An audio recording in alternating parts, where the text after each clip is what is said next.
Salam l'équipe, j'espère que vous allez bien. Victoire de l'Égypte sur le Maroc 2-1, direction les demi-finales, élimination pour le Maroc, on va en parler. Juste avant ça, je vous invite à liker, à vous abonner si ce n'est pas déjà fait et que vous aimez ce genre de vidéos. Donc on va simplement parler de ce match-là de manière très concise, rapide. Comme vous savez, pour ceux qui me suivent en tout cas, je ne prépare pas mes vidéos, je fais le montage et je parle toujours à l'instinct. J'ai jamais préparé de mes vidéos en plusieurs années. Donc forcément, je vais oublier des choses. Mais je vais essayer de dire le principal, ce qui me vient à l'esprit. Équipe d'Égypte, 7 étoiles. Donc, expérience. Sur ce match-là, c'est quoi qui a parlé? C'est pas le niveau individuel, parce que le Maroc est supérieur individuellement. C'est l'expérience. C'est l'expérience, le collectif. Tout simplement. J'avais dit avant la CAN que le Maroc avait des failles, que la plupart des Marocains ne voyaient pas. Je l'ai dit. Les frères ici, marocains qui vont tomber sur la vidéo, qui ont l'habitude de commenter certaines de mes vidéos, quand je parle d'Algérie, ou même dans les lives, etc. Je pense à Juventus Maroc, Hakim Ziyech, l'Atlas, Lyon de l'Atlas, etc. Je vous avais dit, votre équipe, elle a des failles. Quand vous allez tomber contre un gros, vous allez comprendre. Je vous l'ai dit, quand vous allez tomber contre un gros, vous allez comprendre. Vous pouvez témoigner de ça sous la vidéo, vous le savez que je vous l'ai dit. Et je l'ai dit que vous allez le voir assez rapidement dans la compétition. Ça a été le cas. Première grosse équipe que vous rencontrez, vous tombez directement. C'est normal. Le Maroc n'a pas gagné une CAN depuis 45 ans. La dernière finale qu'ils ont fait, c'est en 2004 contre la Tunisie, soit il y a 17 ans. Le Maroc n'a pas encore ce truc de la CAN. N'a pas encore ce truc de la CAN. Et nous, l'Algérie, on ne l'avait pas aussi. On ne l'avait pas. Là, maintenant, on a deux. On rentre dans les, je crois, top 5 africains. On a peut-être un peu plus. C'est sur une période plus courte qu'on a gagné nos deux CAN de 90 à 2019, il y a 29 ans. Il y a 29 ans. Donc déjà, c'est énorme. C'est très peu de gagner deux CAN en 29 ans. Mais imaginez le Maroc qui en gagne une en 45 ans. C'est encore moins. Il y a moins d'expérience, il y a moins d'abnégation, il y a moins ce côté-là. On connaît la finale, sachant que nous, en 2010, on a fait une demi-finale. Vous voyez? Et déjà, c'est très faible. Mais le Maroc, c'est encore plus faible dans ce palmarès-là. Et je répète, c'est pas une critique. C'est juste des faits. C'est des faits qui, au bout d'un moment, te montrent qu'une équipe est limitée dans certaines choses. Et ça demande du travail. Ça demande du travail. CAN 2023, CAN 2025, avec des bons coachs, avec une colonne vertébrale qui reste la même, avec une fédération qui reste la même. Et il faut travailler, travailler, travailler. Il faut peut-être ramener un autre coach, je sais pas.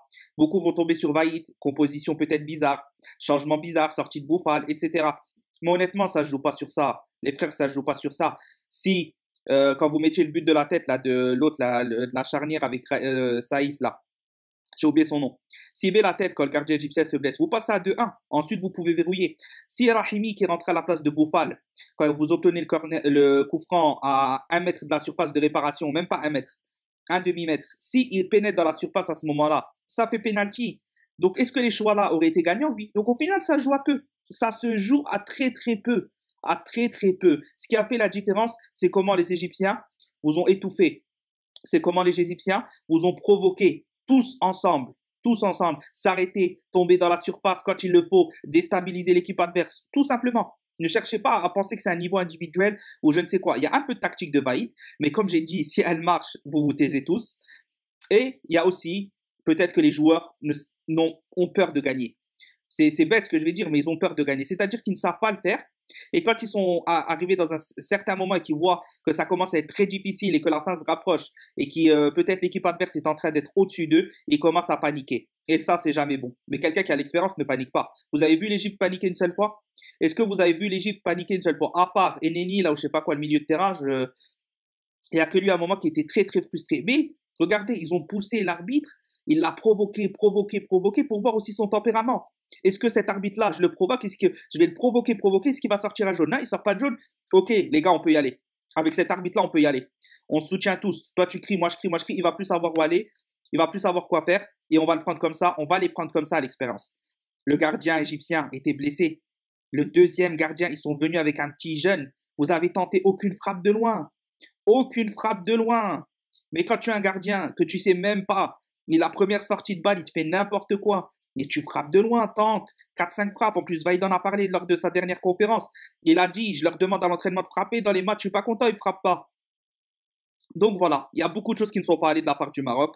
Mais honnêtement, je vous dis, moi, pour moi, je savais qu'ils n'allaient pas la gagner. Je l'ai dit plusieurs fois. Donc, ça me choque pas plus que ça. Maintenant, il faut travailler. C'est aux frères marocains de trouver des solutions. Moi, je connais pas votre équipe comme vous. Je connais juste un peu, je connais les grandes lignes, je suis quelques matchs, je lis les résumés, donc j'ai quand même une petite connaissance, mais vous connaissez mieux votre équipe que moi. Donc n'hésitez pas à me dire dans les commentaires si vous êtes d'accord avec moi sur quoi, ce dont vous n'êtes pas d'accord. On partage, on débat. Félicitations à l'Égypte et félicitations quand même au Maroc pour leur parcours. C'est vraiment dommage, mais honnêtement, fallait pas s'attendre à plus que ça. Vous serez tombé en demi, je pense, au pire des cas, parce qu'il n'y a pas cette expérience. Et là, elle s'acquiert sur ce genre de match. Quand demi Coupe du Monde, les barrages, ça s'acquiert aussi une expérience en plus en Afrique. Ne pas jouer des matchs à l'extérieur, ne pas avoir joué sur un mauvais terrain, ne pas avoir joué dans plus de difficultés, alors que l'Égypte aussi, avec un jour de repos en moins, 120 minutes jouées, tout ça, ça joue au final. Quand tu es trop dans ton confort, quand on te sort de ton confort, souvent, ça fait mal.